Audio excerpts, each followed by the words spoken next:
Greetings, fellow armchair Imagineers. Blue Dragon 5 here. and Rohith Dhar. Ladies and gentlemen, before we start tonight's proceedings, allow me to say, in solidarity with those fandoms we love, we here at So You Want to Be an Imagineer want to take a moment to voice our support for the for SAG and the WGA. They're on strike right now. Strike on, friends. Now on to the topic of the evening, which is, as you guessed it, Oppenheimer, a spoiler cast. So yeah, Rohit, why don't you start us off? How'd you feel about this? What do you want to say overall about this movie? Overall, I think the movie was just fine.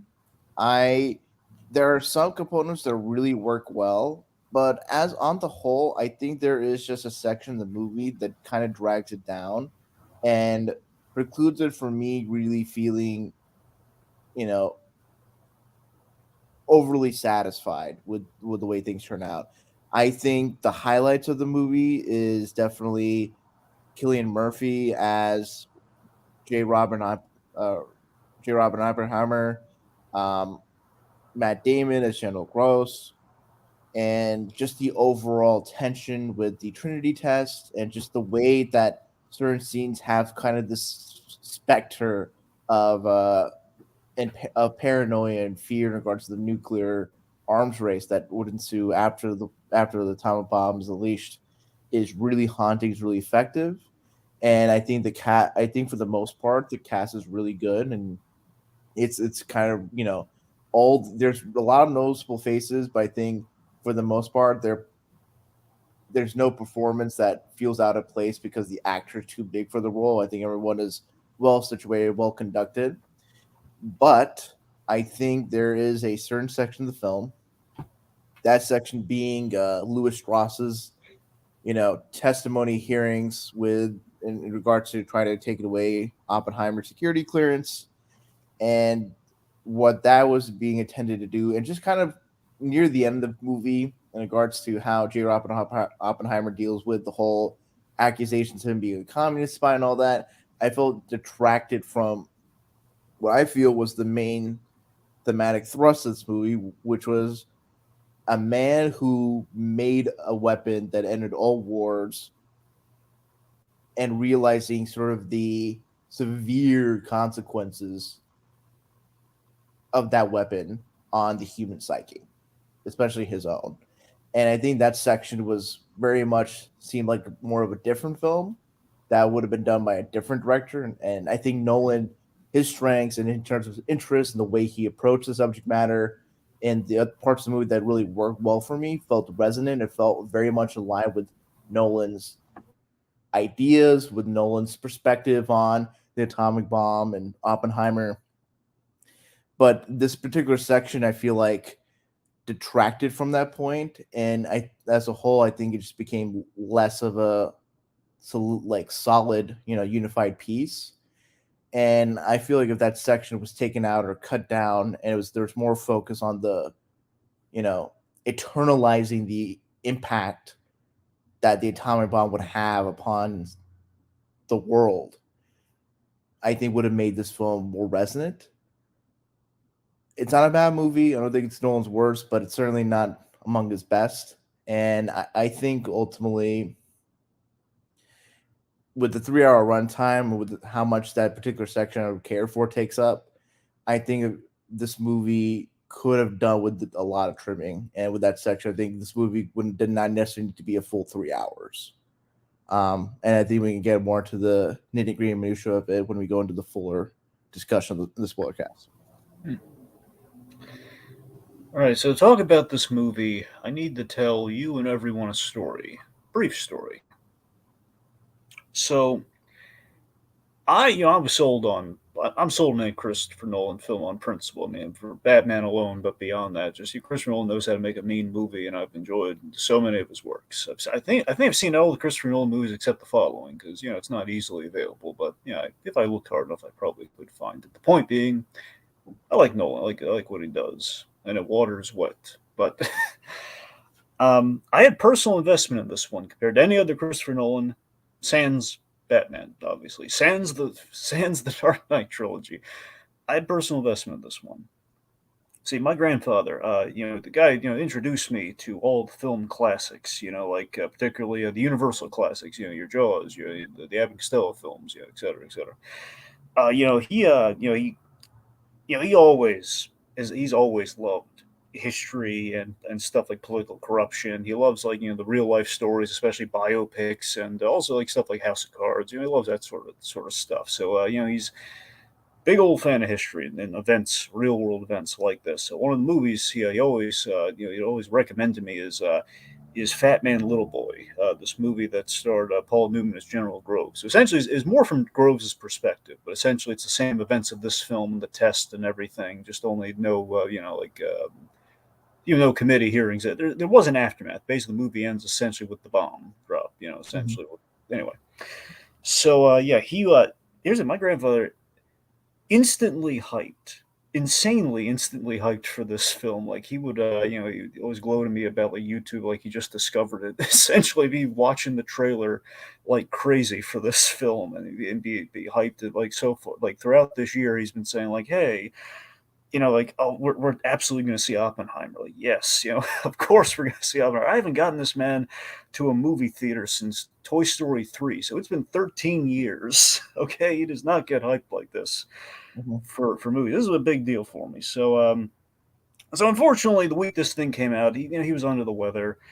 Um, so it the plan essentially was I was going to see it with Adam, and then we do like the $20 rental thing, like the video on demand kind of streaming thing for like 20, the insane rate, like $20 to rent it like a month or so whenever it comes out, however it works with Universal. So that was the plan.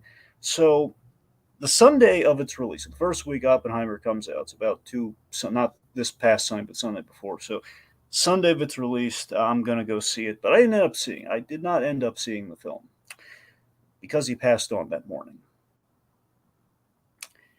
Suffice it to say, it's been a rough week, been a very rough week. So this Sunday just happened. I finally saw it, as you can probably tell by the fact we're talking about it now. And I won't lie, he was there in spirit. I wore his watch to the premiere, carry a little piece of him there. Um, I'd like to think, he'd have liked it. I'd like to think he'd like it, more than Fat Man Little Boy, but he was stubborn, set in his ways. So, given the Paul Newman factor, I feel that might have been a blinder for him. So, I think he might have said, well, it wasn't as good as Fat Man Little Boy. But, I like to think in my heart of hearts, much like myself, I think he would have really liked Act Two, but particularly Act Three of this film. I know for a fact he would have loved Act Three, given like the reveals and such about who's behind what and how we're exposing kind of like kind of seedness and government and such and all that. So I think he would have really enjoyed this movie, if not just for the how we representing the historical stuff on kind of an epic scale, but just the I think it was insanely well executed. Is it as smooth as and experimental as Dunkirk? No. Is it maybe as prestigious as The Prestige? Well, maybe not, but I think an argument could be made. Still, this is Nolan had a personal story here. This is something that he just felt really strongly about telling, and he felt like I can take this, I can take a story everyone knows the end of, and I can give it kind of like kind of an epic, kind of grandiose sort of like telling in a very human way, focused on the man himself, who like most pillars of history, we're kind of looking at them, and we don't really know. We don't know what's going on beyond like what's in the history books. So here we get to really kind of know the man, but still, just as an audience member, kind of watching it, that makes any sense. So I feel this is a special one for Nolan. I mean, it's special for me for a variety of other reasons, but I think this was a special one for him. So it was a big experience. Yeah.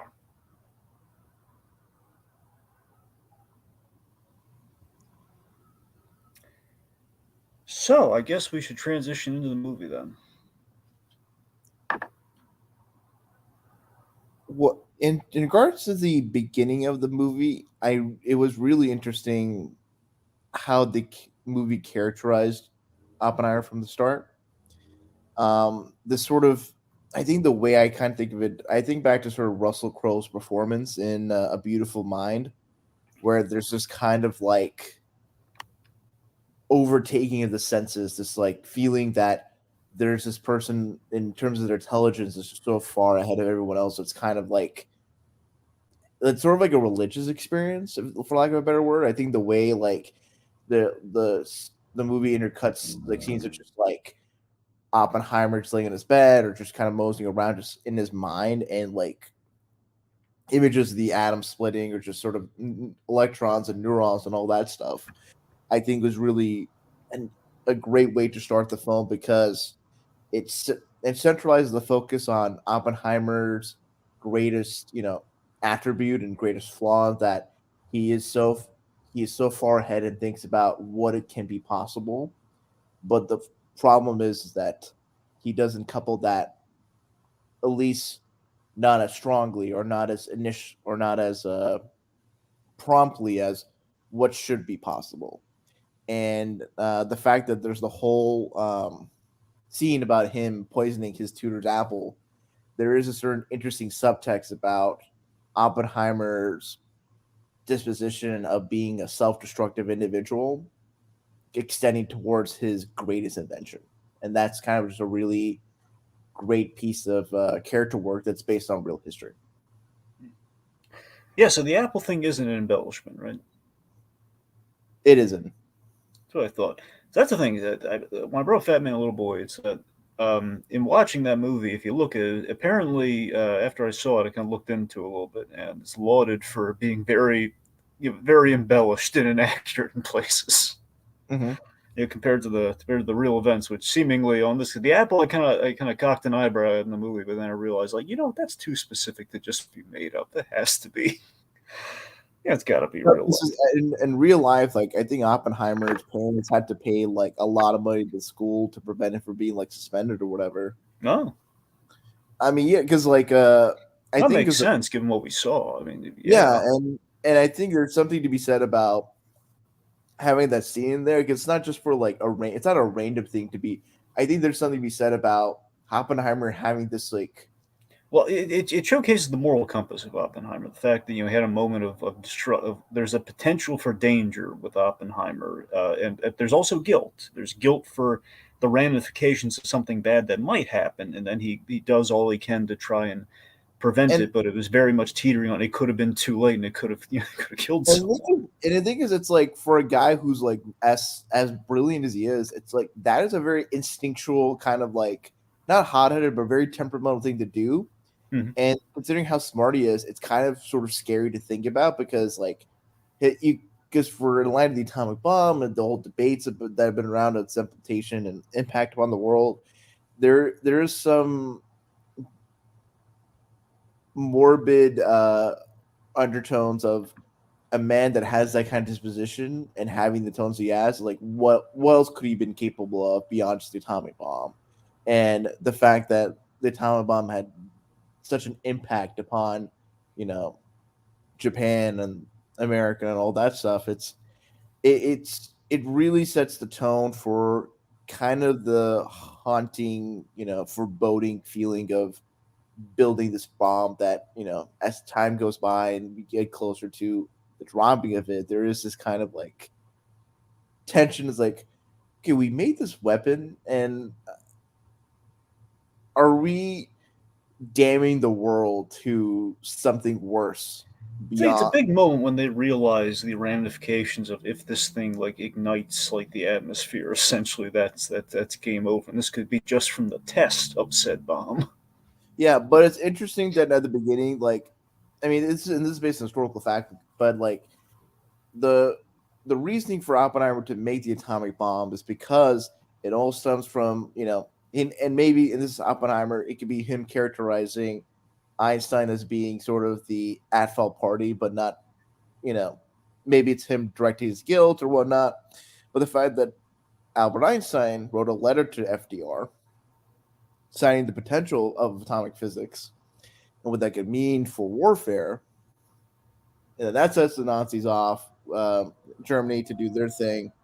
And then now for Oppenheimer, him being a Jew, him being a Jewish man or Brooklyn. It's like they need to make an atomic bomb to stop the Nazis. And It so there does is feel like we underserved that part of the story. I know we mentioned it, but it feels like we could have mentioned Oppenheimer might have a it's bit of a vested interest in things. yeah, because I do get your point because the thing is the movie then kind of transitions to like his like interactions with the Communist Party and his whole relationship with Kitty. And it sort of I think that's sort of done. I think I can see why that was done because you kind of are then trying to establish like planting seeds for what would happen in Act Three. But I think that's also kind of the problem for me because like the way that the movie's marketed, the way that the people talk about this movie, it felt to me, I feel like for me when Nolan's focusing on not the developing the atomic bomb, but he's focusing on things that are not simple, not traditional moral ethical quandaries, but more on like the politics and the history and like like with the Communist Party and like sort of the geopolitics at the time.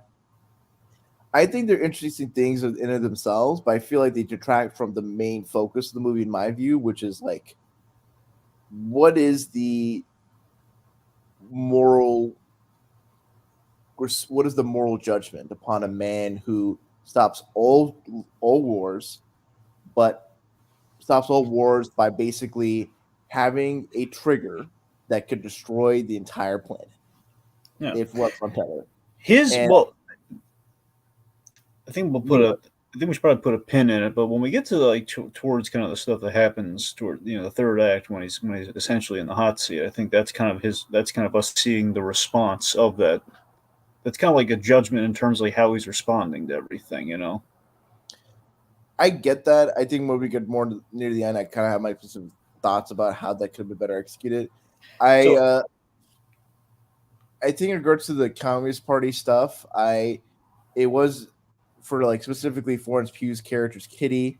I think she does a decent job. well, no. Florence Pugh is Jean Tadlock. Gene, excuse me. Yeah, excuse me, Gene. Yes, Yeah. and she does a decent job. I do question the decision, or I don't know if this was specifically real life, or I don't get the logic from Nolan and having like there's like two sex scenes. Well, I wanted to broach on that next, and perhaps just unpack things. So overall, I feel the issue with this movie. I think Nolan's weaknesses that he's always had as a filmmaker, I do feel were kind of unsubtly showcased in this film. That Nolan,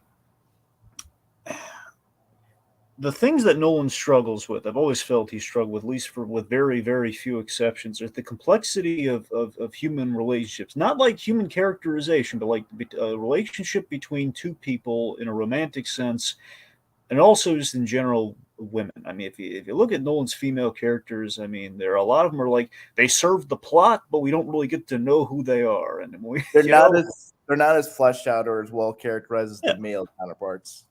exactly. So when you look at Florence Pugh, of course, very well cast as Jean Tatlock. By the same token, though, what we give her is seemingly, the struggle of the film where it's like kind of break it down like so. Like one, Oppenheimer already, as we see in the movie, at least the way we showcase it, he does. I mean, the point of the character, it seems like, is that he doesn't have a real political connection to the party. He just kind of need them for resources and to get things done.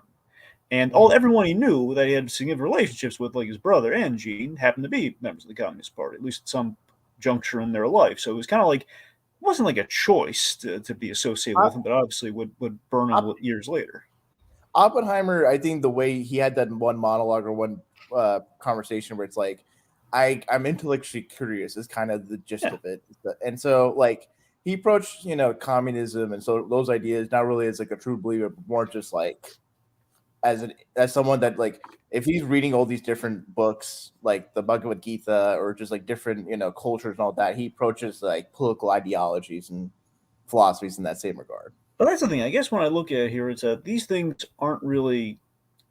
Oppenheimer doesn't really care about these things, so it's kind of a question of we keep throwing around the term communist and we don't really unpack what it means through Oppenheimer, who I care about in this movie, where it feels like, man, Oppenheimer's just kind of stuck with all this. He doesn't really have a view one way or another, aside from, intellectually curious, which is pretty much the most lip service we get for that. And given that it relates to the two people that are important in his life, I don't know. It feels like we should have maybe seen why is it important to them other than it's like it was the thing back then.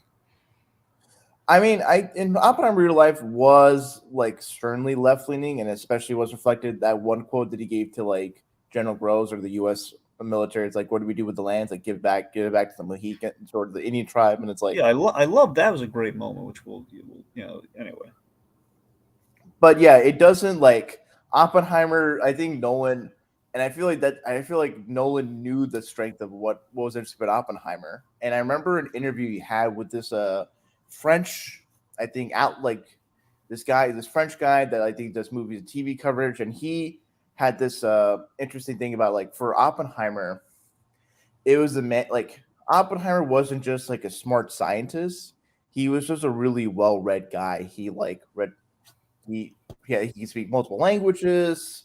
He's consumed different philosophies and cultures. And so for him, when he is approaching like this scientific revelation, scientific innovation, He there organized the breakthroughs. He wasn't the guy who necessarily had all. He wasn't like the one stop shop for all the breakthroughs. no, but I think it's just more like I think in terms of him conceptualizing what that would mean, what all this would entail upon human development and human understanding. Like his philosophical background kind of furthers his like moral, understanding and framework. And I think with the way things end up, it's like because of his like intellectual broad intellectual knowledge, he feels the most weight of the atomic bomb. Right, because well, he kind of saw it coming. He saw it coming, and then I think no, I think what Nolan, I think remember this interview, he said like yeah, like Oppenheimer, he wanted to make the bomb for a specific purpose, and then when that changed, it was kind of for him, he was grappling with like how this weapon can be used responsibly, and Nolan's like Oppenheimer really wanted, He just wanted it as a deterrent. He didn't want it to ever be used. yes, He wanted to be okay. So we bought the gun and we have bullets for the gun, but we just want to shoot. Like we'll put it on the table. We're not going to fire it. That's yeah, essentially what it was. and I think it's because he is so. I think because of his learned background, he can better. I think he was able to understand the implications much more deeply than say other people at the time that maybe were as well read and you know considering much of the thought process of what atomic bomb would do. And I think for the rest of society, I think actually Nolan made this point because someone brought up I think this interviewer brought up the whole thing about like the concern about AI. And Nolan's response was that, for Oppenheimer and scientists of his time, to determine the moral boundaries of any particular innovation, it's understandable to be concerned about the implications, but you don't know what the consequences are until you face those set consequences. And, building, testing of the science and seeing how far it affects, how far it impacts is part of how we build ethical lines and boundaries. And I think for Oppenheimer, it's definitely sort of, I think it's like there is a part of it that doesn't want the bomb to happen. But yes, I think Richard's Victims has a comment that perfectly encapsulates it, which is Jacob pulled the comment up. Yes, they won't understand it until they used it. And I think for Oppenheimer, he has the curse, like as Thanos says to Tony Stark in Infinity War, you're not the only one cursed with knowledge. And Oppenheimer, I guess for his background, he was cursed with the knowledge of what it would be. And I think most people just couldn't understand or see that until the bomb happened. Yeah. All right. Let's see. So some of the so the other thing to note here is we in terms of I think some of Nolan's weaknesses with the movie.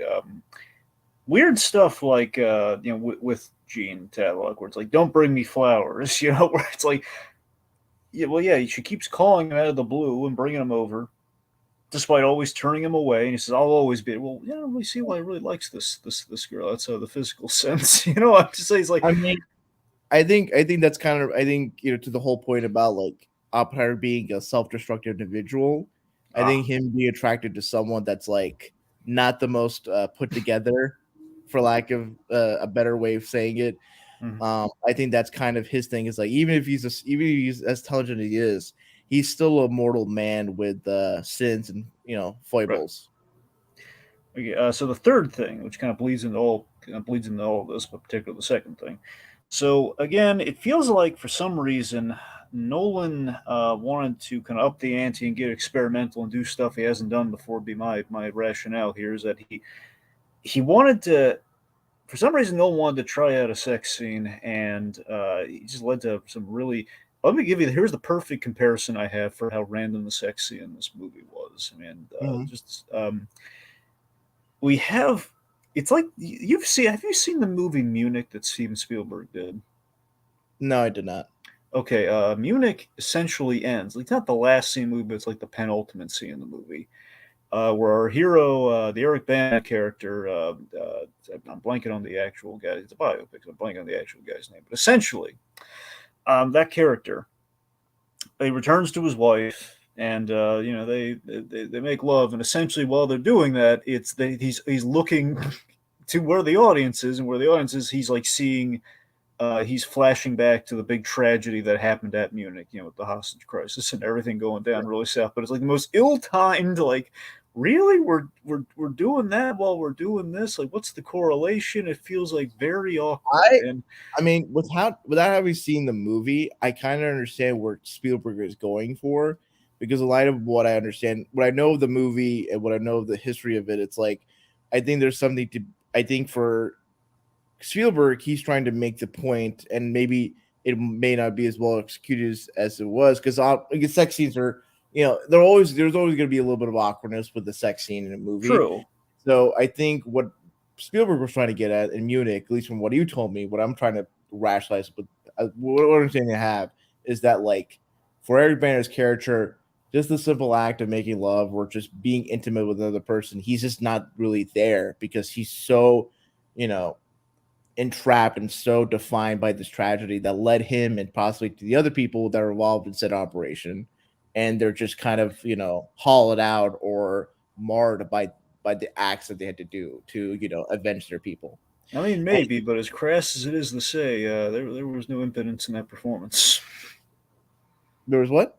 There was no impotence in that performance. It wasn't like he was being distracted. I don't know. If you look at the way that scene shot, I mean, I guess you can. I mean, not to. I'll run it straight too far into this, but I think there's a way in which you can be not present in a intimate moment like that, and it doesn't have to be in that kind of traditional impotent or not being able to perform, for lack of a better term. uh but I think for Oppenheimer, of the two sex scenes with Gene, the first one I felt was awkward in the sense that, like, he's sitting down and then Gene she's has making him read like a passage from the book that essentially foreshadows bucket of what's going to people, yeah. happen. Yeah, and then however the second sex The scene, second one, come on, the second one's bizarre as well. I think it's better in the sense of the subjectivity of that scene. And what I mean is that we're seeing that sex scene from Oppenheimer's wife's perspective, Kitty's perspective, yes. Kitty's perspective, and we feel her level of discomfort. And that's where the scene is effective. The way the sex scene's played, because, like, I don't think I do agree with you in this respect. Like, Nolan he doesn't really able to convey or really wrap his head around, like, intimacy or, like, interpersonal, like, love or romance and all that stuff.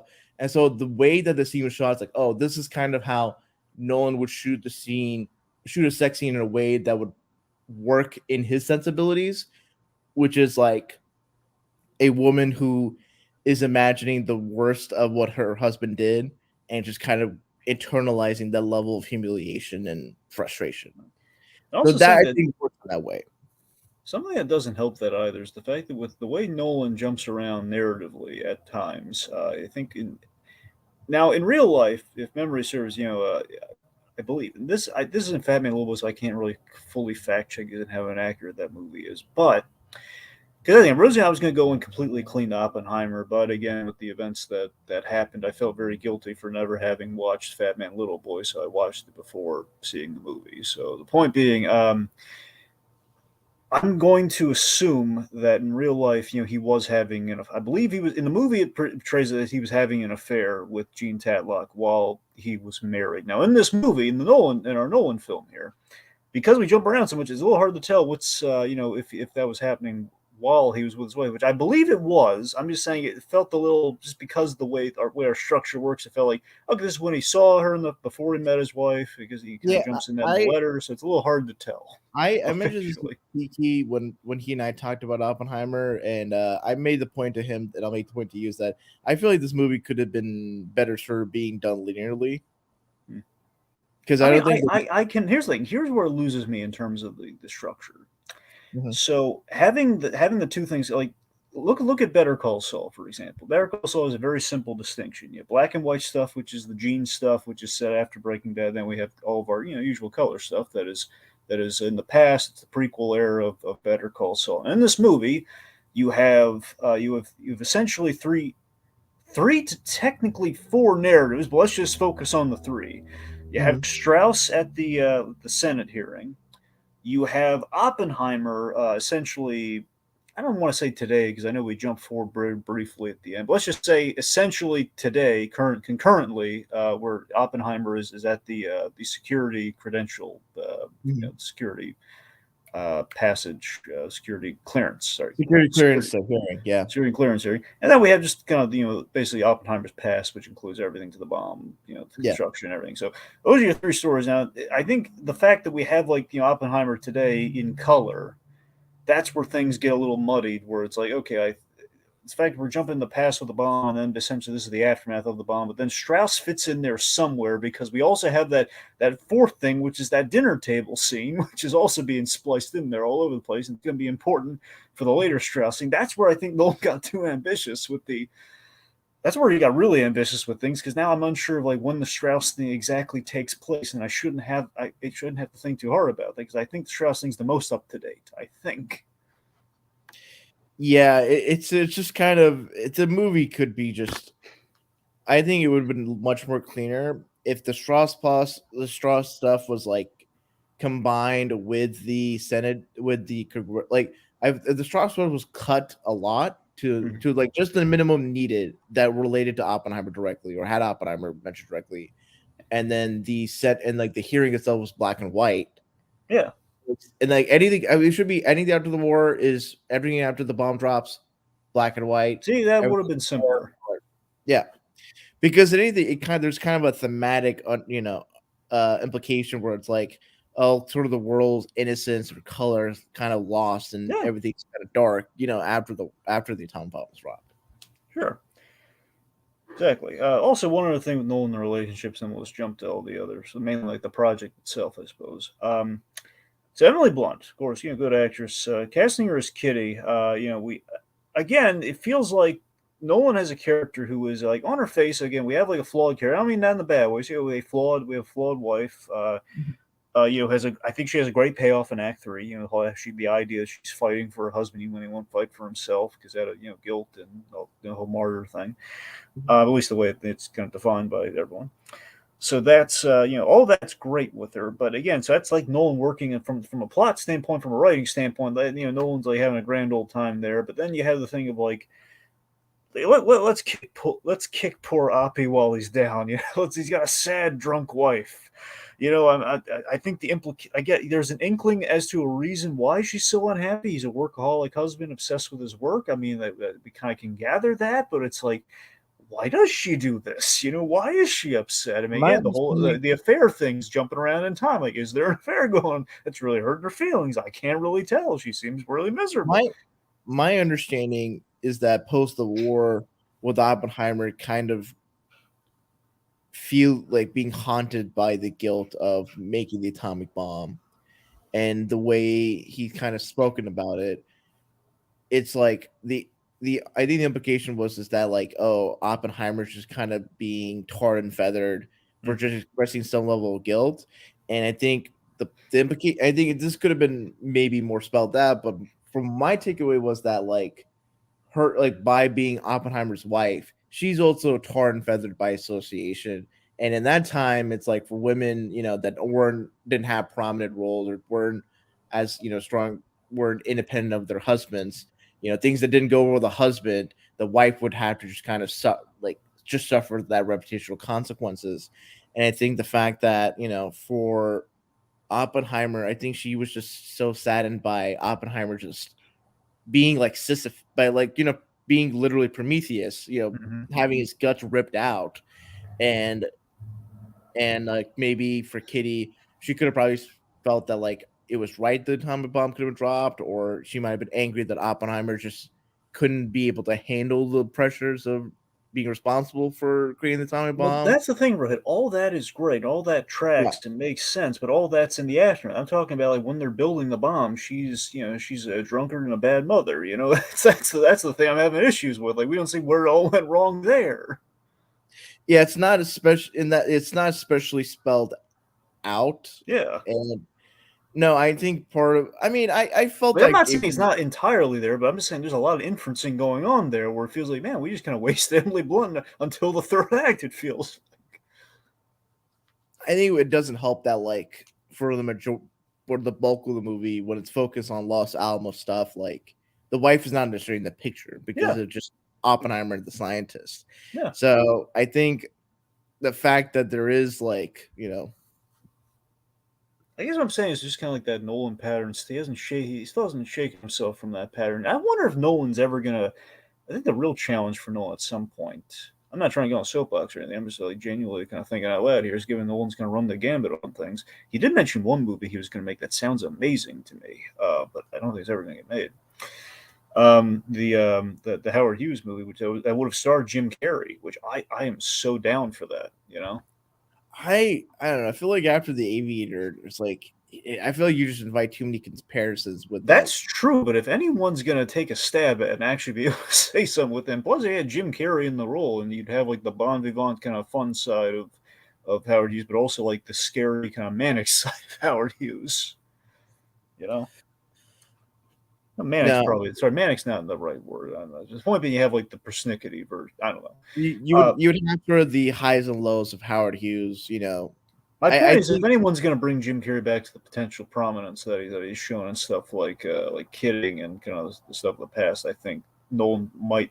I'm saying it'd be an interesting combination. I remember it being titled like Nolan listed out a couple movies he's been trying to get made, and one of them was like the Howard Hughes movie and the Oppenheimer movie, and finally, we did the I Oppenheimer I movie. could see it where maybe like instead of making a Howard Hughes movie, he makes how like Citizen Kane is sort of like an indirect biopic of William Randolph Hearst. Yeah, yeah, yeah, absolutely, yeah. So I could see Nolan do something like that, like a movie about a guy who's very much based on Howard Hughes, but Mhm. maybe it's like different enough that's like more closer to Nolan Okay, I sensibilities. got you. Now maybe some. Well, let me ask you this: would you modernize it, or would you still make it a period setting thing? I would think you would still make it the period setting just to kind of like Just make it. something similar but nondescript. Is sort of essentially Yeah, this is yeah. essentially Howard Hughes or Howard Hughes type, just not Because you do verbatim. Howard Hughes modern day, you would just make it is basically Tony Stark to a certain degree. Yeah. Anyway, let's see. Okay, my point. So before I get sidetracked with the whole Jim Carrey thing, Mhm. is that yeah, I mean, Nolan would challenge himself to have like a female protagonist. Now you would really have to throw out his playbook on that one. I think I don't think I think Nolan necessarily problems writing female characters. I Because I think think he kind of does. I don't I know. mean, If like it's so when far. I mean, because I think like because I think the one female character that oh god, who's the actress who plays Carrie Ann Moss character in Memento, I think is well defined. I think Ma and Adrienne and Inception is well defined. I think the issue for Nolan is like like traditional romantic relationships between men and women, and I think I feel like Nolan could do a movie with a female protagonist if it didn't have if there's not a romance involved. I think he can like with how much he gives depth of characterization to his male characters. I think if he takes any character with that kind of personality psyche and just make it a woman, I don't think it'll be an issue for him. I I think think that's his a fair point. yeah, I think the issue is just more like romance, and that's probably more the critique. It's like Nolan for either whether the studio kind of pushes him in that direction or he kind of pushes himself there. It's like he doesn't see to try to write women outside a romantic context or relationship setting. Okay. No, that's a good point, but it does make you wonder though if Nolan would ever just be even based on that logic, if Nolan would ever tackle a romance. But I mean, I'm kind of scared to see what that might be. I won't lie to you. I think he would. I think the kind of romance he would tackle would be more like it would kind of be like either the movie Atonement, where it's like kind of two lovers that are just separated, and then when they're together, they can't really like fully express themselves, and that's probably the tension. Or That's Nolan or finding a loophole. or it could be the kind of love that's not traditional and or not as like attractive. Like it could be maybe two people that are really maladjusted, or maybe two people that are not like emotionally open. So the way that they express their love and affection to one another is not how like a traditional romance works, but it Right. kind of within that like Nolan, milieu. So I think it wouldn't be like I don't think he could do like a Titanic style movie, but I think he could do a very idiosyncratic romance for Right. but Okay, let's see. The project in Los Alamos, so the Manhattan Project. Let's break it down. So Matt Damon, I thought he was excellent as General Groves. Now, from what I understand, again, I haven't really looked into this thoroughly, but I'm getting the sense that one of the big complaints about Fat Man Little Boy is that Paul Newman, while a great actor, seems to be not verbatim what General Groves was. Now, have you done a deep dive on Groves at all? Do you know anything about the guy? Or no, I'm unfortunately not as like not well versed into the history behind the people in the Los Alamos project. that's the thing. So all I know is Groves is a big deal. So going into this again, like right before, literally the day before the movie. Well, yeah, I guess technically 2 days before the movie. 2 days before the movie, for me, just getting familiar with this Batman Little Boy movie. It just seems like I was kind of like went into like, oh boy, I can't wait. So Matt Damon is playing a general. I wonder if that general is going to be General Groves. He has a mustache, much like the other ones, and he does. And the dynamic is. I find this movie is quite good. In fact, better than the dynamic in the other movie, where you actually get to see, they actually kind of like each other. There's a bit of respect, there's a frustration, but there's a respect there. Like I love that he was there for him during the security clearance meeting. Yeah, and I think the way it ended with him saying, in light of the new security, he would deny Oppenheimer was like, But he deny everyone.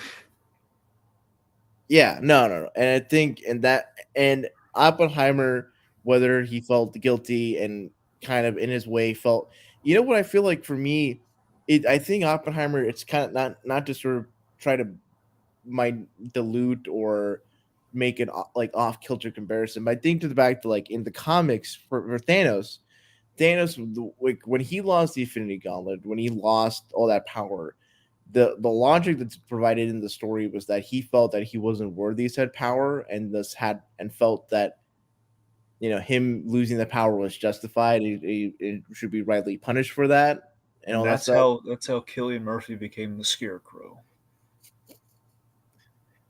No, I think like Oppenheimer.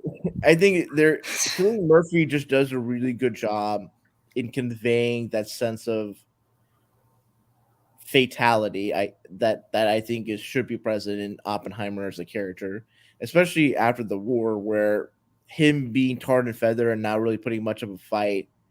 It's very much in line with sort of how Oppenheimer portrayed himself in real life, and just sort of the feeling that like if as Prometheus for providing fire to the world, his punishment by the gods was being heavy like birds rip his guts out. So speaking It of the Prometheus thing, yeah. I do think that is one of the most effective. Looking back, and sometimes opening text can make or break a movie. Like, not I guess not break, but at least it can hurt it. So I thought that was such an apt and perfect comparison to what the themes of the movie were, and the idea that I'm just thinking about it. We open the movie with that visual, with that text on the screen. We just see the fire of the bomb representing the fire of Prometheus, and the whole it's the whole he brought fire, man. He was tortured endlessly. Like that's great. I think it's an excellent way to start the movie off. Yeah. Well, also because like there's the book that the movie's based Mm-hmm. upon is called J. Robin Oppenheimer, American Prometheus. So that's what I'm saying. So it tracked. I didn't know that until the end of the movie and the credit came up. But yeah, it all Okay. fits really nicely. I knew about the whole father of the atomic bomb. I didn't hear about the Prometheus nickname for him. Yeah. But yeah, I'm sorry. So the Groves dynamic and how we were,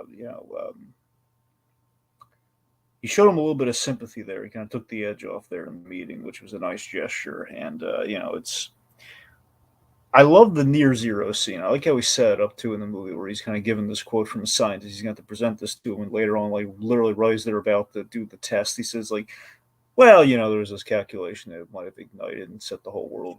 Wait, so what? So, It's a near zero so chance. the Near dynamic is zero. so the dynamic's really interesting. If you're not if you're sort of familiar with like scientist types, it's like there's always the kind of running gag or joke or among us that like people that are in the theoretical science, especially like theoretical physicists, will often kind of beef or like quarrel with engineers because in theoretical physics, really in theoretical sciences, there's the like there's a lot more there's a lot more abstraction and thus allowance of margin of error.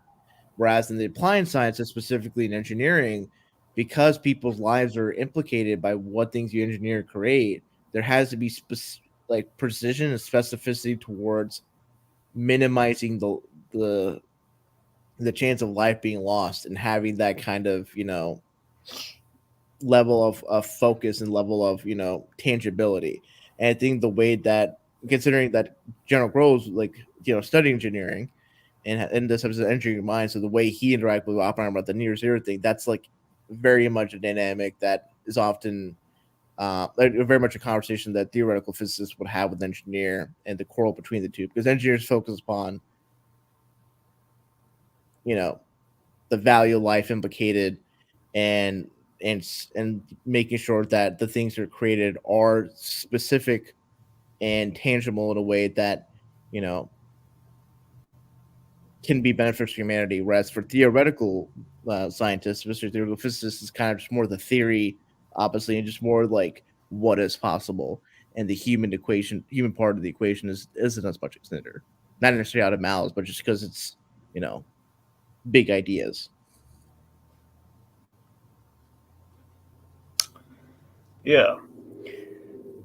Let's see. Well, they have some nice little kind of runners as well. Like I love the marble thing, the marble being kind of indicative of the. But we've had a lot of great visual symbols for how Oppenheimer thinks. Like in the start of the movie, we had like when he's dreaming of things, we have like the little kind of cool vibrating like kind of strings. I think the strings of string theory is that what the little. Maybe it's just like another form of the like the neutrons and the atoms, like the little. Yeah, that's what I was thinking. It's probably actually neutrons. I don't know. I guess I have Interstellar in my mind when I'm thinking like that, because the way like No, no, I they think this kind is of vibrate in string like matter. no, Yeah, no, what? it's like I think it's just like the electrons with the I think it's the atoms, with the Yeah, no, electrons. yeah, I think that's ultimately really what it is, because that Yeah. makes more sense. Anyway, the point being, like everything kind of bouncing around there. It's kind of what we have with the marbles, and also I love when he's like he shatters glass, because when he sleeps and he thinks about the thing, it's like it's all the shattered glass, kind of like how it interacts as if it were like the electrons and the neutrons and so on and so Hmm. forth, Yeah. the atoms. So yeah, I like that. We kind of have like we build a little town and everything. It's the fact that as in real life there was very tight security on the Manhattan projects. It's the fact they had to build a town. I love how like Oppenheimer was very specific about like no, no, no, we need a barber and everything, so people can bring their families. Hmm. Yeah.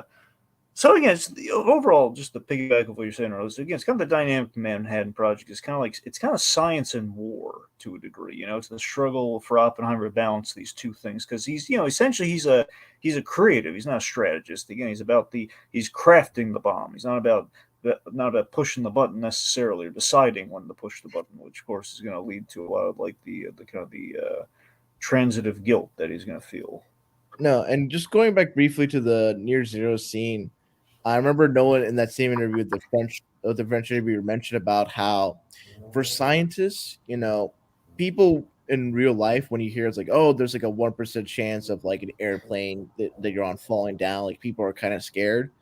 But the thing is that for the average scientist, they've calculated that, to the decimal point that, for any chance of risk, if it's infinitesimally small, you're not judging something based on the percentage of failure or risk. You're judging it on the greater percentage of benefit or success.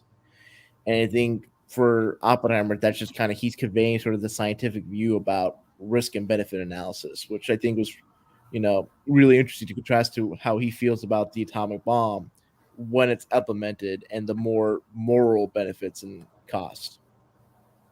Yeah. I'm going to highlight a few comments here. Little Blue says, I know this has nothing to do with Oppenheimer, but I want to say rest in peace, Paul Rubens. Yes, sadly, we were in the decision making process. There was a moment where we were thinking about pushing this to Tuesday, but Tiki was unable to join us tonight, so we're gonna do a proper. Trust me, folks. We push memoirs a day. We're gonna do a proper testimonial to Paul Rubens Tuesday. So definitely tune in for that same time and everything. So all right, let me see some other stuff here. Let's see. Okay, Richard's victim says the near zero scene is great because Groves just goes like, wait, hold on, what did I just hear? All right. Yeah, I think the one comment for Richard's victims from like the 950s, like from what I heard, Groves chose Oppenheimer because Oppenheimer was good at talking about the complicated science the way you could understand, and that's definitely something that I appreciate from Killian Murphy is that like he was intelligent as Oppenheimer, but he wasn't. But Oppenheimer, like in real life and in the movie, he wasn't so intelligent as to not explain a concept or be able to like connect with a human being.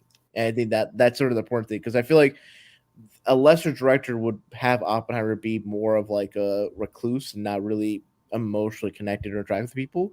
The thing is, Oppenheimer in real life and in the movie, he's like kind of like a womanizer, and like that's one of the critiques that like throws at his character. He's like, Well, as much as a womanizer you can be in a Nolan movie, unless you're Bruce Wayne, it's really going to be hard to convey that. I mean, he's like I think he like cheated twice and like impregnated the second or third time he cheated on with a girl, he impregnated her. It's like, man, Oppenheimer is I mean, I'm going to miss something. I mean, it really just seems like there was his wife and there was Jean. Didn't really see if there were any other women in there. real life Did you see? he's in real life, no, in real life, no, I'm talking about in real life. No, I know in real life. I'm just saying in the movie. No, there was the blonde girl that he was talking to that near the end, like when and like his husband, like her husband was like outside the party. You know what I'm talking about? Yeah, you're Yeah, right. Okay, you're right. yeah, There was. yeah. Okay, never mind. Point withdrawn. Yes, but you're right. Womanizer. I mean, but I don't want to undervalue to it. Killian Murphy. I know Rohit's really speaking to it a lot here. Killian Murphy is just utterly perfect in this role. He did such an amazing job. He plays haunted very well. He's internalized. It's a really great internalized performance in which he's conveying a lot without saying anything in certain places. It's wonderful, and also he seems like he registers it on his body. He's a very thin man. It's a thin man with worry, and a man who's working towards the bomb, probably skipping meals for all we know. No, for I remember in sort of the for interviews among the cast members for the movie, where they talked about how like when they would just go off, after they were done for the day of shooting, they would just go off to hang out with each other. Cillian Murphy didn't necessarily tag along, and I think part of it was like, well, part of it's like Cillian Murphy is like a well-known like introvert. He's not really for the fame and like doing a lot of press junkets. Like he'll like to talk about the craft and like the movie, but he doesn't really like to talk about himself and all that. And for what they told when the cast members said to the press, they mentioned about how like Cillian Murphy was just so into the role, like I don't know if maybe method acting, but just so into the character that after each day of shooting, like he just put it was just so much like emotionally taxing to embody such a harrowing and melancholic character that he just didn't have enough energy to do much else beyond just going back to trailer and just unwind. And it was definitely I can definitely see just like how you mentioned about like how it weighs on his body. I think just like his posture and just sort of the way he looks at people and sort of the feeling that like he's not dead behind the highs, but there's really not much life there, and that's like really really key for Oppenheimer, both in real life and in this movie, is that there's just the more time goes on, the more he thinks about the atomic bomb, the more he feels like he's marred humanity. Yeah. So the bomb test itself is a huge moment. The Trinity test, more accurately. Um, Huge moment. Here's the thing. As much as I criticize, here's the thing. When I look at this movie, you'll notice at the top I highlighted Act Two and Act Three. Now a lot of that part of that is because it is a wait until I would define Act Two as when we go to Los Alamos, Mm-hmm. and I'm sure maybe when I rewatch it might define the acts a little differently given how we jump around, but I'd have to watch it again at the very least not like a 3 hour first time sit to really kind of digest things. But let's just say, um, Act One, in a sense, I mean, to me feels like it's kind of the wait till we get to the good stuff, till the movie really starts. Now, I'm not saying we don't really get to know Oppenheimer. That's not fun. That's not good. And the fact that we kind of jump around a little, we learn, we're kind of setting things up in a nice way. I'm not saying that I'm not taking away that. That's good, Mm-hmm. but it just feels that, in a sense, it plays in the movie's favor that hey, we're eager to get to the bomb. We're kind of getting there ourselves. So it's sort of like, oh, but when are we going to get to the bomb? Then there's the dread of like, oh God, we've gotten to the bomb. Mm-hmm. So it's kind of an anticipation. I mean, it's anticipation for us, the audience, is going there for the story we came there for. But primarily, though, it feels like it's Oppenheimer's life has been building to this moment, so he is antsy to get there as well. Mm-hmm. So I'm not sure how to feel about Ultimate because I feel like in a movie that's 3 hours long, it feels like yeah, we probably could have trimmed Act One a little bit. But by the same token, you kind of need it. But then again, I don't know. It's with the pacing, I'd have to rewatch it to evaluate how I really feel about Act One. Mm-hmm. But yeah, so the bomb itself, though, of course, we're building it. It's kind of funny seeing Nolan have like a movie that has a linchpin that is a bomb for a second time after Dark Knight Rises. So in some sense, it's a little funny. So So what you're saying, Blue Dragon, is that Nolan should just remake Superman 4, and then Nuclear Man will be one of the best villains in comic book history. well, of course. I mean, what else are we talking about here? I mean, come on. So now, importantly, so the bomb drops. I love that we have the added stress of it happening during a rainstorm. All these variables, like you mentioned with the plane and everything, is the fact that it's there.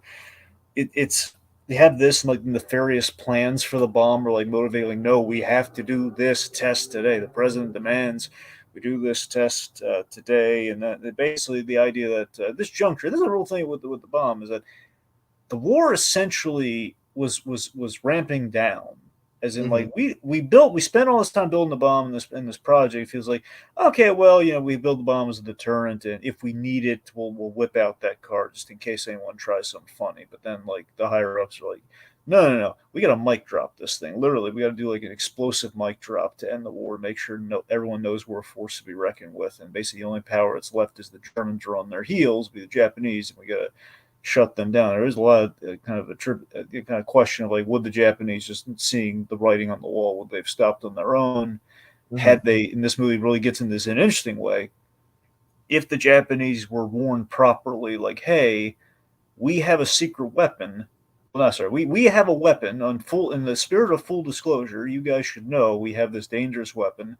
Don't make us use it. It's going to cause a lot of damage. And of course, the fear. And again, this is where you get into the whole kind of the moral, kind of the moral calculus one. I don't know if moral calculus is right, but essentially the kind of the moral debate here, Quandary. Yeah. quandary, the moral quandary. Thank you. I don't know, I'm just a little bit of a tailspin this week, but yeah, the moral quandary is: do we, like, do we is turnabout fair play in this case? Like, do we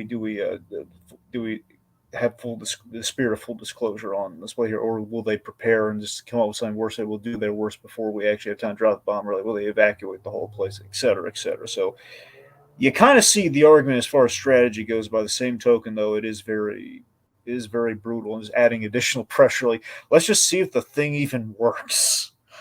And in doing so, we have this great. We should talk about the practical effects of this film, Mm-hmm. Rohit. Yeah, the Trinity test, just the way, like the fact there's no CGI involved, it's impressive the way Oh the yeah. whole sequence turns out, and the score, and it's always feels weird to me to watch Nolan movies without Hans Zimmer doing the score. Yeah, Gora-san, man. Everyone loves Gora-san. No, I love Ludwig Göransson. It's like I'm just so like growing up like with like watching Nolan movies, like Hans Zimmer and him were just so like intermingled. But Ludwig Göransson just is just great score work, and the Trinity Test is I think is one of the best scored pieces of the film. Just the tension and everyone just kind of ramping up.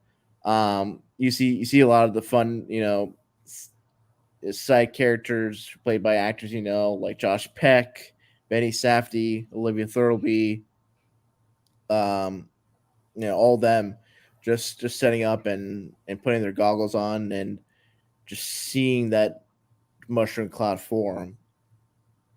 It's just spectacular in its visual, audacity and harrowing in light of the real world implications for not only the people that were impacted by the aftermath of the Trinity test in New Mexico and The just wincing, oh god, the wincing. It's so yeah, haunting. It reminds me, you know what it reminded me of? And obviously this is borrowing from this original thing, I'm sure. yeah. Um, Batman Beyond, the first episode, we do um, sorry, I was about to say neurotoxin, not neurotoxin, the nerve gas, the nerve gas test that we saw on the, to we're demonstrating this to the I believe the prime minister or the president, the guy who's in charge of Casnia. Mm-hmm. Then we're looking away. We start seeing like the process of like it's kind of overtaken, and we look away like, oh god, something so horrifying about it. So just like a little bit of like the aftermath there, but I think most impactfully, the speech that Oppenheimer gives to the crew after the bomb, after the successful bomb test. We just have this moment where we play with sound design and score so masterfully in this film. This might be, if Nolan does not get an Oscar, if this movie does not get an Oscar for sound design and potentially score, but the minimum sound design, I I don't know what's going to get. It's impossible not to give this movie the Oscar for sound design after what we did here, where we finally kind of cracked the code on it for Nolan in a big way. Not that the sound hasn't been an important part of his movies before, but this one in particular, just like it is so key to the events. Like when we have like the delayed boom after the bomb drops because we're seeing the beauty of fire, dangerous, the dangerous modern day Promethean fire, and then just the reality setting in of like the loudness of it all, and then we have just the moments where he's seeing the crowd and we're like delaying. We've been building up the sound of like people like stomping their feet in celebration when really it's kind of like the cries of people running for their lives and everything. So all this and it's like the blinding flash of white light in that lady's face that has the flesh coming off of it in a horrific way. Like I think someone mentioned when I was in the lead up and reading sort of behind the scenes for this movie is like I think that woman is specifically Nolan's daughter. oh, well, Nolan's getting up there. He looks good for his age. That's what I'm saying. Like it's yeah. Oh. Because Nolan is how old is Christopher Nolan? He is Whatever he is, he looks great. 53 years old. 53? Yeah. Yeah, that's what I'm saying. It looks really bad. He looks, I mean, a little older than every time I think of Nolan, I'm thinking Nolan circa Batman Begins. So he looks a little older than that, but it's kind of like he's kind of aging a little like DiCaprio, you know? Well, unlike DiCaprio, he has a wife. Well, how old? Actually, no. Never mind. I just looked at the date of birth for his wife. Well, no, it's just marriage. Actually, let me just check. No, it's unlike DiCaprio, he has an age appropriate partner. But I digress. All I'm saying is, like, DiCaprio, as you look at him, he still has the same baby face. He's just getting a little thicker. And same thing in Nolan. Nolan looks pretty similar. It's maybe slightly, a little wider in the face, slightly. I don't know, something. That COVID-15 baby. What? Oh no, like how everyone gained weight during the pandemic lockdown, all that stuff. Right. But anyway, I guess point being, like, it's very effective. Plus, he's stepping through like the charred corpse and everything, and like the whole like all these little touches, I think, go such a long way. mm-hmm. And especially what adds on to that is like the scientists, like one of them is just like crying intensely, and one of them is just vomiting at the side. And it's like it's not just Oppenheimer; all the other scientists are just grappling with like the the gravity of what they just unleash on the world. This movie is quite star-studded, especially with our cast of scientists. Few I did notice, Jack Quaid, our new Superman, Huey from The Boys. He plays Richard Feynman, who's actually an iconic scientist. Yeah. Yeah, just kind of cool to see him. And Josh Peck was in there. I missed who Josh Peck was, but I knew going to the movie he was in there, but I got so distracted by the movie I forgot who he was. And we have To highlight a comment from Richard's Victims at 10:09 p.m. It's like, seeing Josh Peck surprised me. I was expecting him to look at Oppenheimer and hug me, brother. Honestly, do you remember the Drake Josh episode where they're stuck in the house? And I kind of want to be and they're I remember it very well, so I just want to make sure I heard you right. Yeah.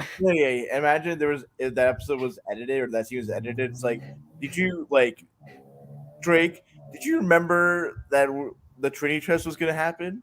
It's like, no. And then they scream, and then the atomic bomb. Well, that's a rather horrific end for those boys.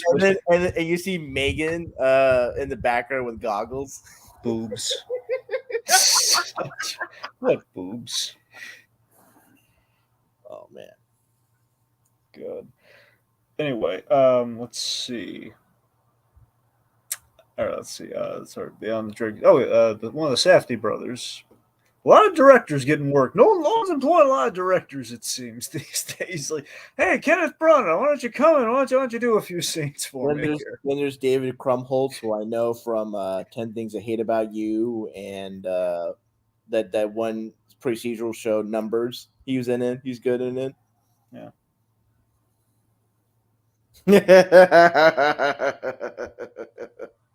At 10:14, Richard's Victims. Josh Peck looks at the atomic bomb explosion and goes, Megan. Well, with that boob scene, I'm pretty sure is the thing she would say in comparison to The Boys. By the way, I just want to make sure it doesn't, in hindsight, someone doesn't clip that and make it into something creepy. All right. So let's see. Let's talk about the practical effects. What about the sound design? Let's see. I guess we should talk about Strauss. Let's talk a little bit RDJ here. We kind of floating around him here. So yeah, I thought it was a great switcheroo with this guy. Not being an avid student of like all the things. I mean, every time we think of, I don't know about you, Rohit. You're more well read than I, given your legal standing in the community. But when I think of the Manhattan Project, I think of it's a bunch of scientists that that were kind of recruited and brought together. They invented the bomb, and then of course we have a little bit of the horrific implications. Obviously, in terms of what was on my radar at the time, like there's the implications of they built the bomb. It's kind of a double-edged thing when you say like father of the atomic bomb. Mm-hmm. But you never really consider like some of the guys behind the scenes, or like the Atomic Energy Commission. I think when Strauss kind of comes into play here. Mm-hmm. So we kind of play it. So going into this kind of blind as far as this guy goes, the idea that this guy was kind of painted as somewhat of a, moral figure, like calling him out during that dinner table scene, which is the whole point we have that little dinner table conversation. Like we're playing Strauss up as like he's the moral upstanding of the guy of the bunch here, kind of cementing his position and calling Oppenheimer out. It's like this is not good. H bomb. This is dangerous. Mm-hmm. In reality, extreme. This is what I love, because I love it when for example, I love the Reverse Flash. I love the Reverse Flash, right? Yes. Main reason I love the Reverse Flash is that he is so insanely petty and evil. It's just the fact that the littlest thing, he despises Barry Allen to his core. So, as it was kind of alluded to earlier by, it was probably Richard's Victims. He said my time, Eastern, it's 10:43 p.m. It says behind the scenes story that Robert Downey Jr. said that the way Nolan told him to play this is that he said something like, most of the time you're Mozart in this movie. You're Salieri. That's what I'm saying. There's absolutely an Amadeus layer to this, an operatic thing where he's so Salieri. It's crazy. I was watching the movie, oh man, he's really playing. It's like Salieri. That's great. So here's what I'll say about Strauss. I think RDJ did a decent job. I think there's one scene he does really good monologue. When the kind of jig is up and we all see that like he's manipulated the situation for his part of the story and the aftermath where like Strauss is trying to manipulate behind the scenes to take away Oppenheimer's security clearance. I didn't feel as that section of the movie was as compelling as the rest of the movie because I think back to how the movie was marketed, how the people talked about the movie, and how I feel like the movie's best was at its best was that this was a movie about Oppenheimer dealing with the gravity of the atomic bomb, and his fellow scientists would also probably weigh in and try to work through that guilt and figure out how to rationalize whether it was justified or not. And this felt like something that would be in a different movie that I think would be decent and pretty well done in its own right. I think the overall like the way that section of the movie played, it felt less like Nolan. It felt more like Spielberg, not done as well. Because I think to the fact that like the one scene where like you know Katie's kind of pushes back against Jason Clark's investigative character, and it's like and trying to say like Oppenheimer wasn't really a communist and like getting one up on them. That scene and that in that context, I think works well in a movie that maybe is less focused on the atomic bomb and more just about Oppenheimer, post atomic bomb and just as a public figure. And it could be more about the politics of that. Like I don't think that kind of story isn't compelling in its own right. I just don't think it fits as well or is congruent with sort of Nolan's sensibilities as say the first two acts of the movie. Does that make sense? I feel like Nolan as a director is either interested or is able to comprehend or be able to do effective storytelling on the moral and like sort of it feels to me like the way he produced Tommy Bell was like a monster that or this kind of like a horror monster if you will that doesn't have a personality but just when it's unleashed in the world there it feels like you just leash Jaws or Frankenstein's monster or whatnot. But the way that the Strauss part plays was like it didn't feel it took away from sort of the main thing about like, hey, this bomb radically changed humanity, and it focused on this is how Oppenheimer was perceived by society and all that. And it's like, and I think it's interesting. I think the part where like people were talking to, I think someone I don't know if it was Kitty, whoever, just that's like, oh, like you think being tarred and feathered, like, or like Einstein's final line to him, it's like you're suffering. It's not for you, it's for them. That was really good because it centered back to sort of the central theme about making such a dangerous weapon and dealing with responsibilities and aftermath of that. Whereas the Strauss part felt like the whole solidarity, the Amadeus thing. I think a movie where the aftermath of the war, where you're seeing um, Oppenheimer through Strauss's eyes, and maybe RDJ was more of a lead character, I think it would have been an interesting movie. But I think in this movie, Strauss just felt like taking time away from more interesting and more compelling parts of Oppenheimer's story and focusing on this political intrigue that didn't really, add more to Oppenheimer's character beyond just him being strategic in his public perception. But like that's not to me like the central thing about what makes Oppenheimer such a compelling figure in history. And I think that I felt like to me was like, oh, it felt to me that like that portion of the movie is like, oh, we kind of don't want to have people leave on a more harrowing note throughout the whole film. And this was like, oh, this is kind of a fun political intrigue, and like RDJ is a known enough actor to make people interested, and he doesn't do a bad job, but I just don't feel like his performance, if it was so great, I don't think it adds much to the movie, and especially the fact that he's so isolated from Oppenheimer throughout most of his section, it doesn't feel as compelling of a section. It's like, oh, this one guy who got slighted now wants to ruin this guy's reputation versus, hey, this guy made a weapon that whose power rivals that of the gods, and he has to deal with the reality of what to what that does to his psyche and his soul. Well, here's how I feel about all that. So, like, for starters, Danny Jr. did an excellent job.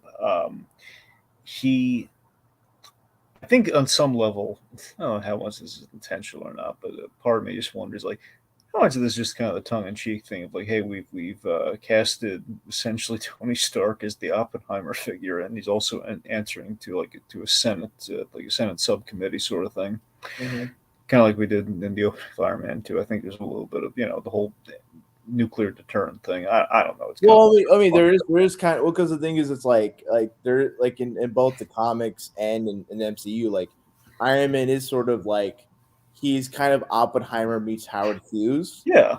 And with regards to making devices that have such great consequence to the world.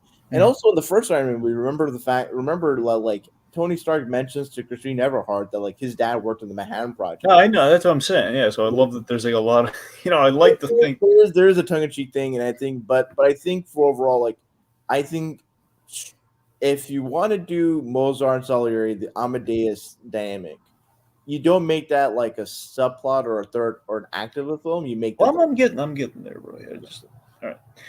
So just unpack things a little there. So with Strauss, the way I read it, and this kind of piggybacks to another one of the big gobsmacking scenes of the movie is I'm going to go back to Strauss, but I want to talk about the Truman scene, the scene with Gary Oldman as President Truman. Mm-hmm. It's a great scene in that it really I think it gives voice to the point of Strauss in the grand scheme, but in the moment itself, I was so very shocked. It's by hearing. I like to think this actually happened. The fact this was overheard, but this might have been like because only so many people can be in the room during this sort of thing. The whole don't let that crybaby back in here. No, that was actually said by Truman. Oh God, that's what I'm saying. I'm shocked by that, but I mean, it's just. I mean, if it makes sense for the time, I'm just saying the fact that he would say that when he's like within earshot.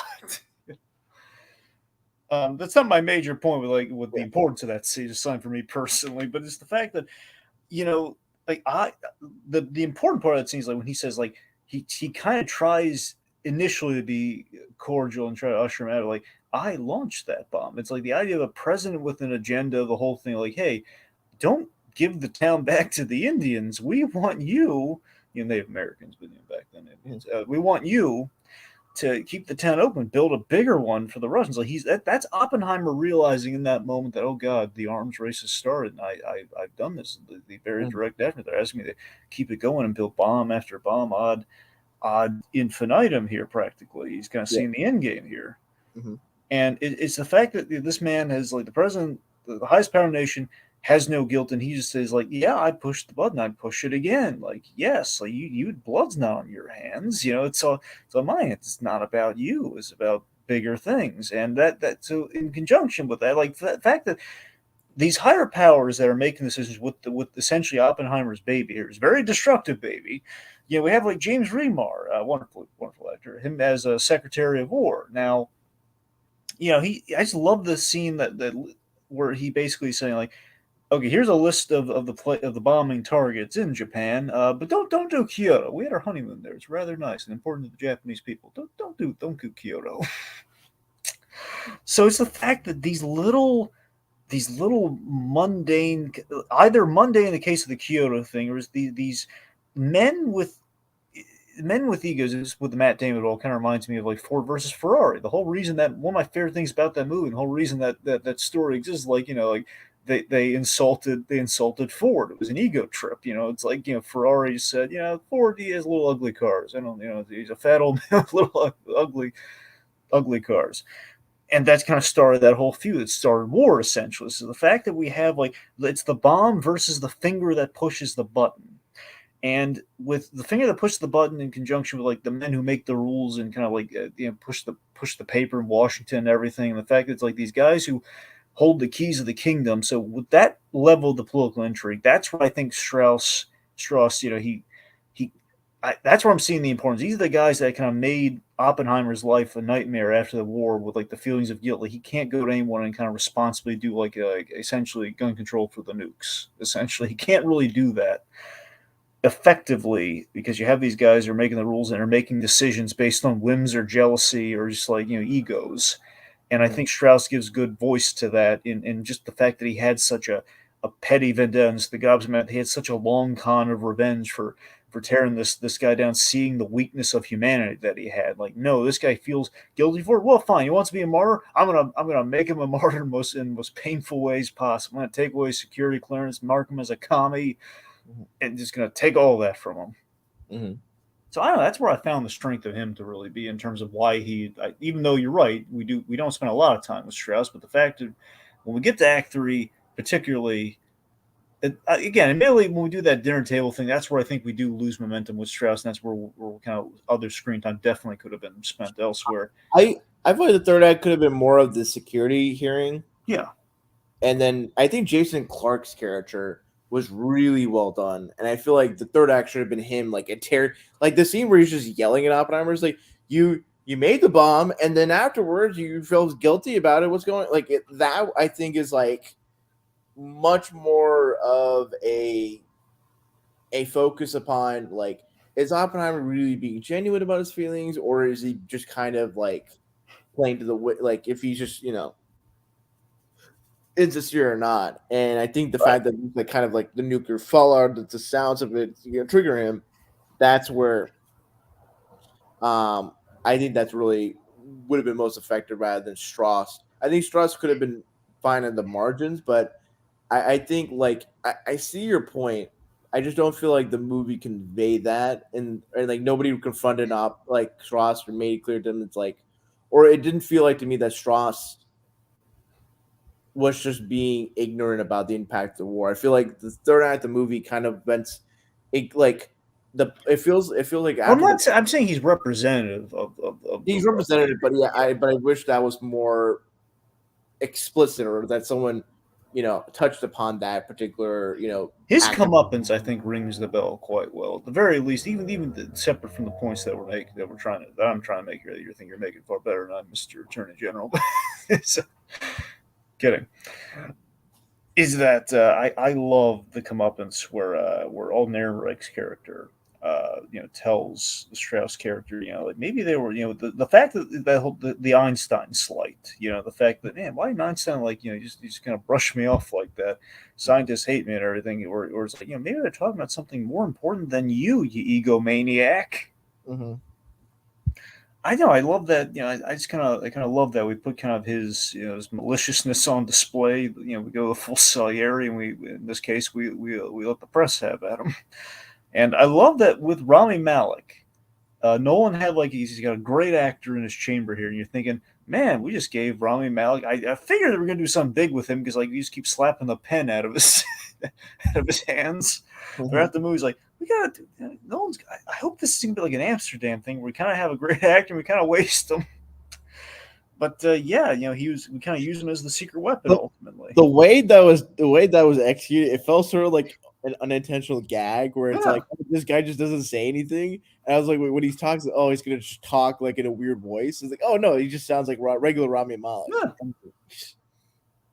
But yeah, so Ron Malek, I think he's used quite effectively the whole like him exposing Strauss and everything and being like, oh, this guy has seen that. But again, I like the fact you can kind of see like, yeah, he's been there. Oppenheimer keeps like telling him, hey, don't write anything. Don't. But he actually stuck up for Oppenheimer at the end of the day. I thought that was really nice. Mhm. Yeah. Let's see. Okay.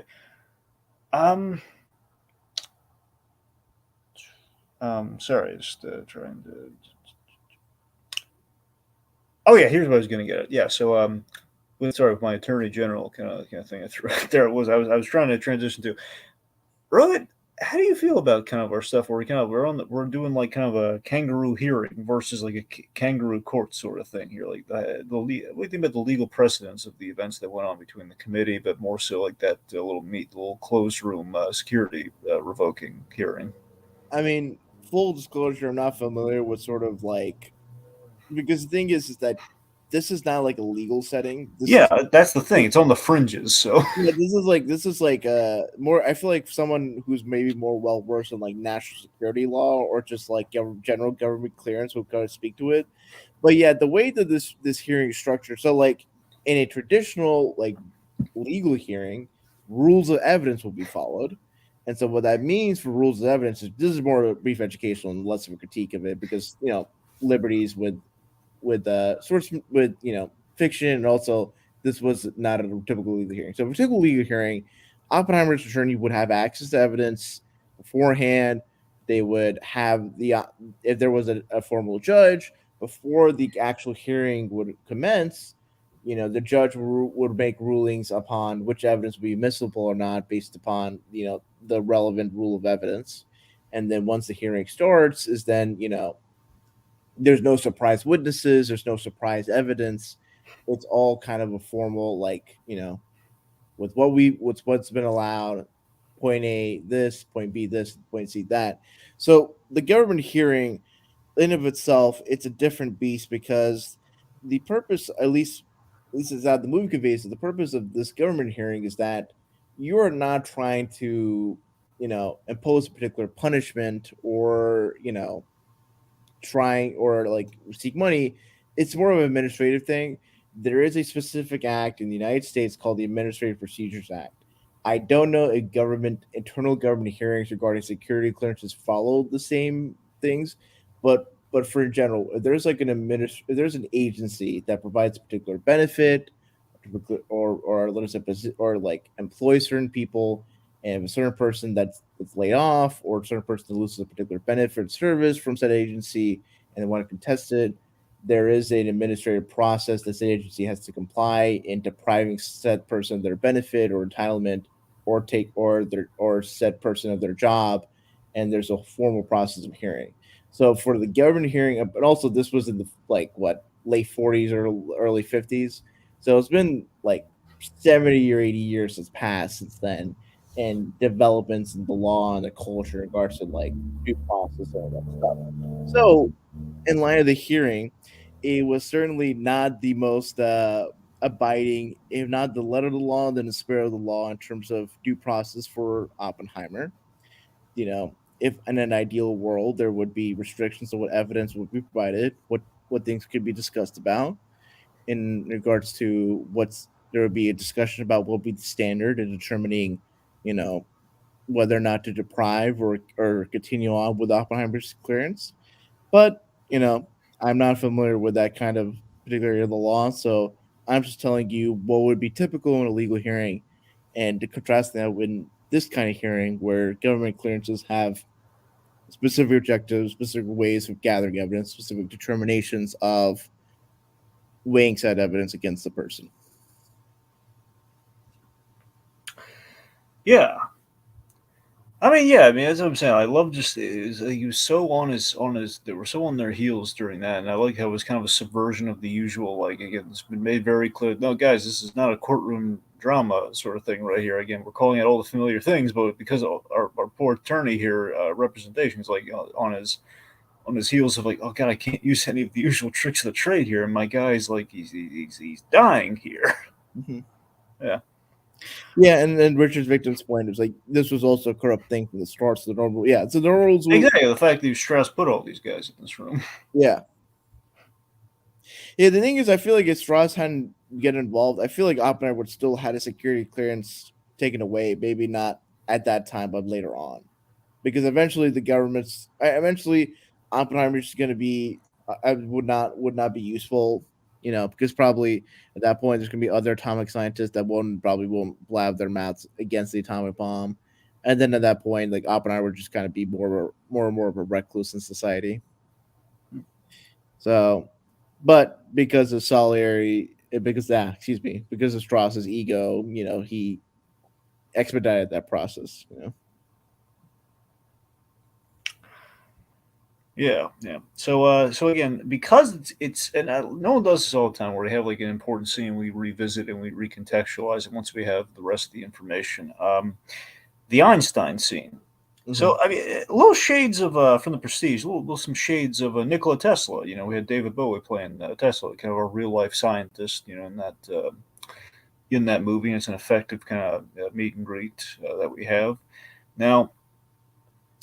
I love everything about the very end of this movie. And again, I don't want to just be all maudlin on you, but again, this is the end of this movie. I think my grandfather would have adored. That's why I'm confident. Like the third act, I mean, between like all the hearings and learning how the deck was stacked against the guy from the people upstairs and the Truman scene and everything.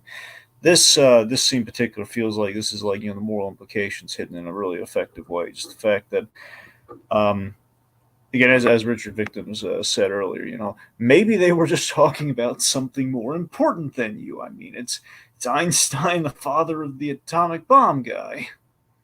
You know. Yeah. But yeah, it's the fact that we do have that conversation. It's basically this really ingenious. I think it's like a perfect way. I don't know if the book that this movie is based on ends on this sort of like. I doubt structurally ends this way. Might be in that book somewhere. Just the idea that they had this conversation and I'd say just notice the hey Oppie, why do your eyes have the atomic bomb in them?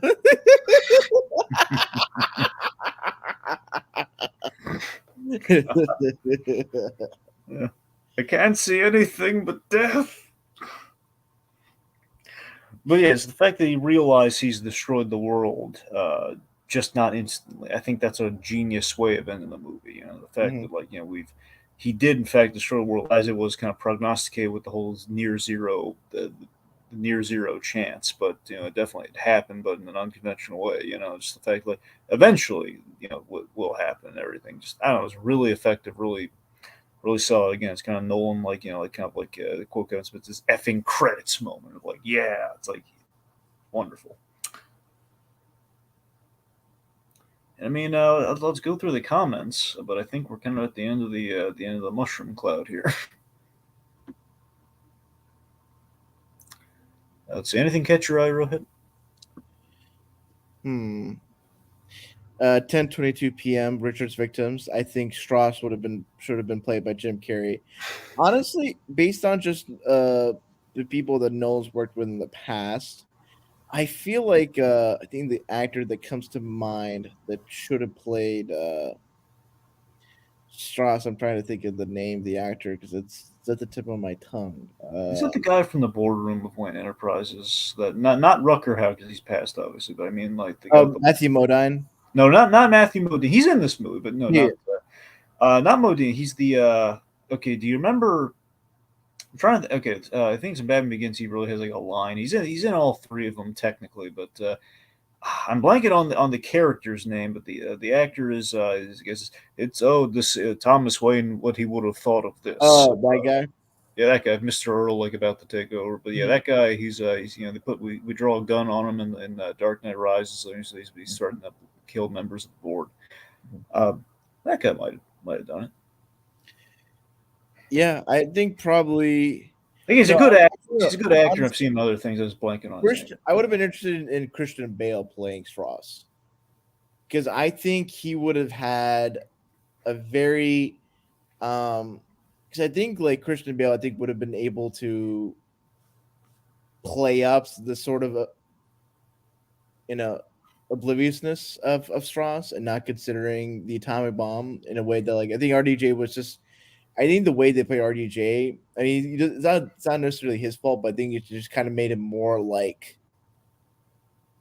morally righteous.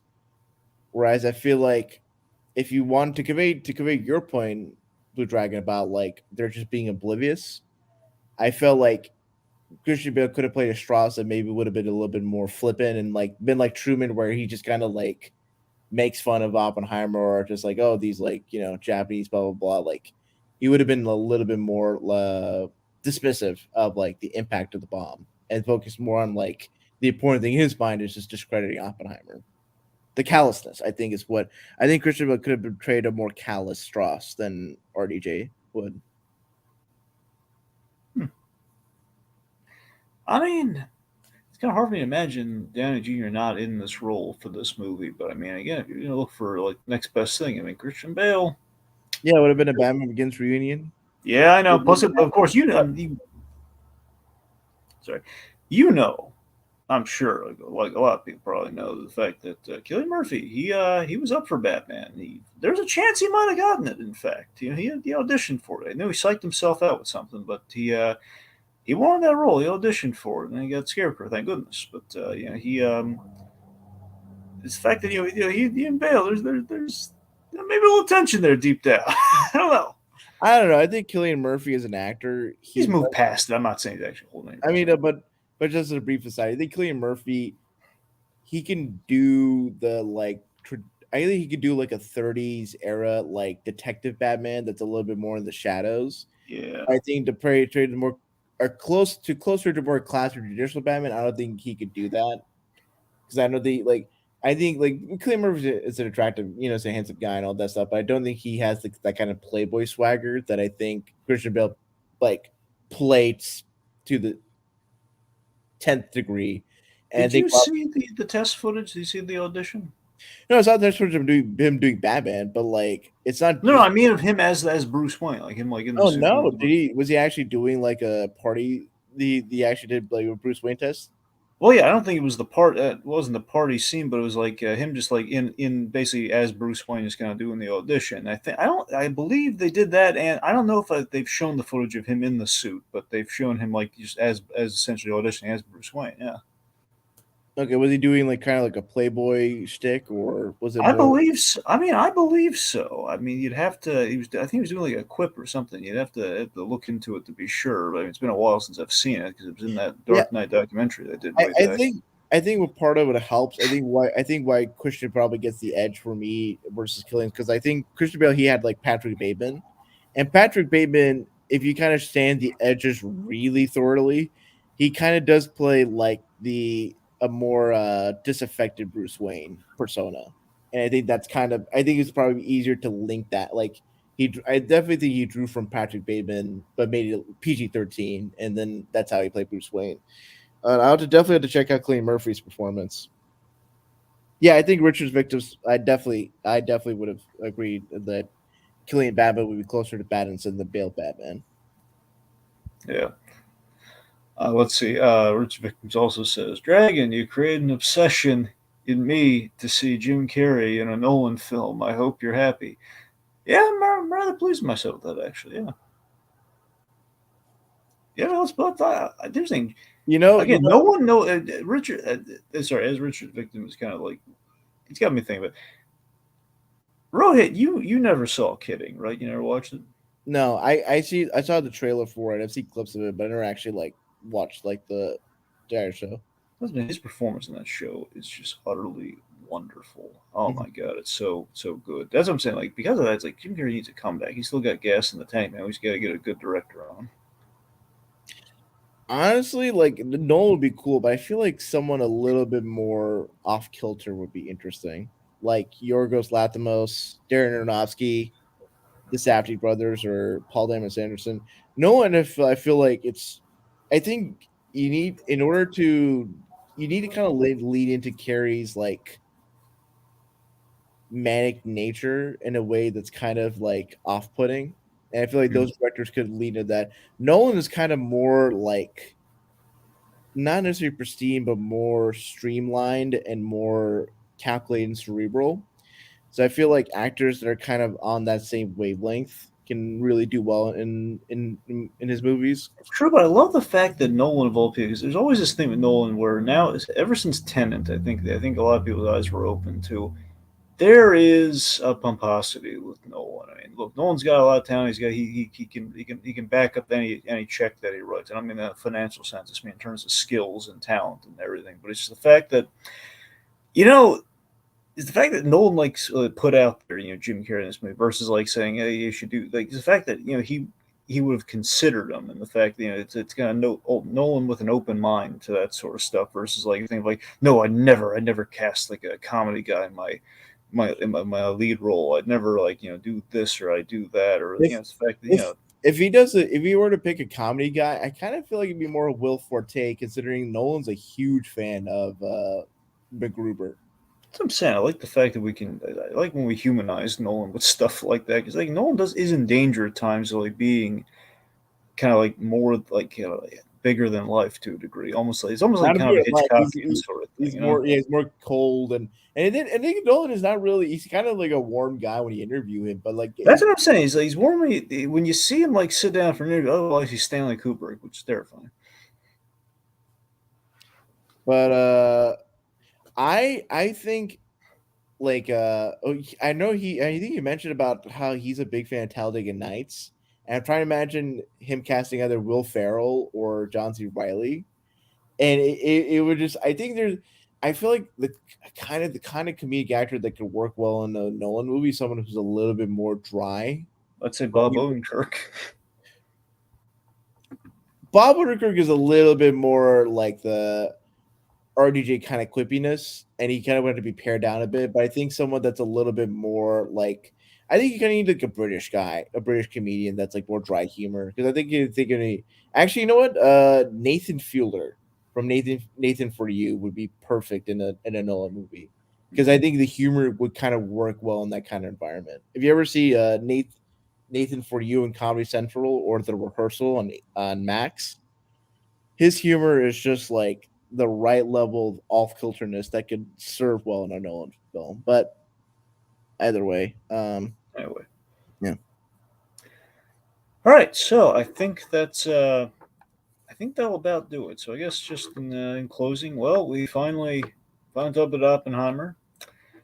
It's it's again, I don't think it's necessarily I think it's a big movie for Nolan. I think it's